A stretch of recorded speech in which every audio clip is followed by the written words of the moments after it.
Lakini nyinyi hamuishi kufuatana na matakwa ya mwili, bali kufuatana na matakwa ya Roho, ikiwa Roho wa Mungu anaishi ndani yenu. Yeyote asiye na Roho wa Kristo, huyo si wake. Lakini kama Kristo yumo ndani yenu, ingawa miili yenu imekufa kwa sababu ya dhambi, kwenu Roho ndiye uhai kwa sababu mmefanywa kuwa waadilifu.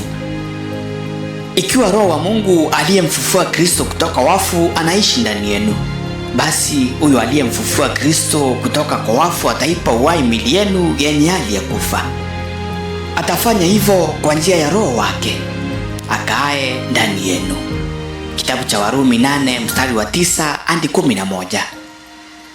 Mwili ambao huonekana na macho ya nje huwa ni kama nguo. Mtu huwa ni roho. Kama vile nguo huvaliwa mwilini, nayo roho huvalishwa mwili. Hivyo basi macho ya nje huona mwili, lakini mtu mwenyewe huwa roho iliyo ndani. Hata hivyo, roho iliyo ndani inaweza tambuliwa sababu ya tabia ambazo mtu wa mwilini anaonyesha. Roho husababisha mtu kuwa na njia fulani ya kuongea, na pia muonekano wake wa nje hupata mwongozo kutoka kwa yule aliye ndani. Watu wengi katika hali ya kawaida husahau kumtunza mtu wa ndani ambaye ni roho, na kuchukua muda mwingi kutunza mwili. Ili hufanya roho kukosa nguvu na kuwa na udhaifu.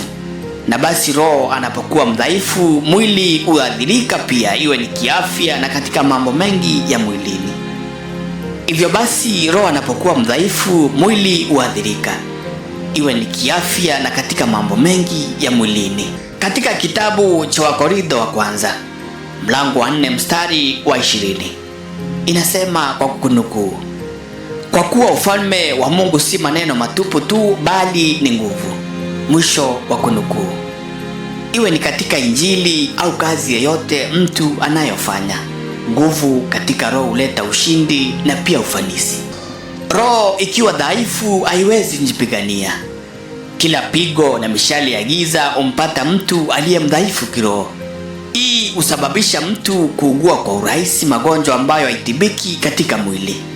Kilichosababishwa katika mwili kinaweza kusuluhishwa katika mwili, ila kilichosababishwa kiroho husuluhishwa kiroho.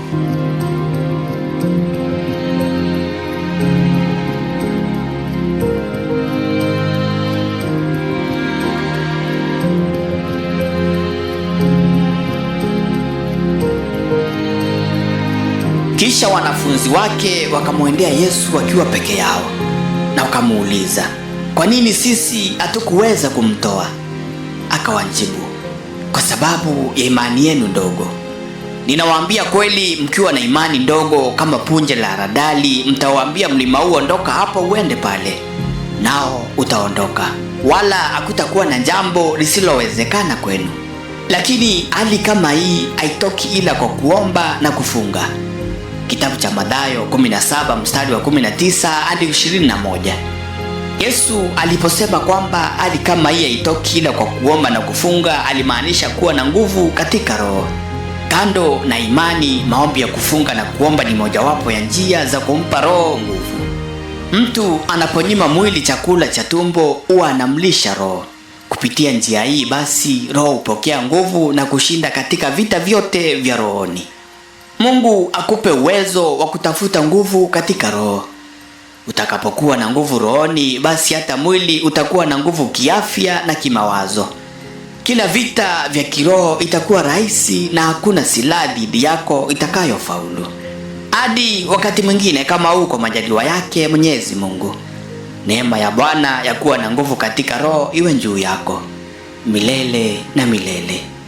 Nimekuwa wako Cyprian Mutuma.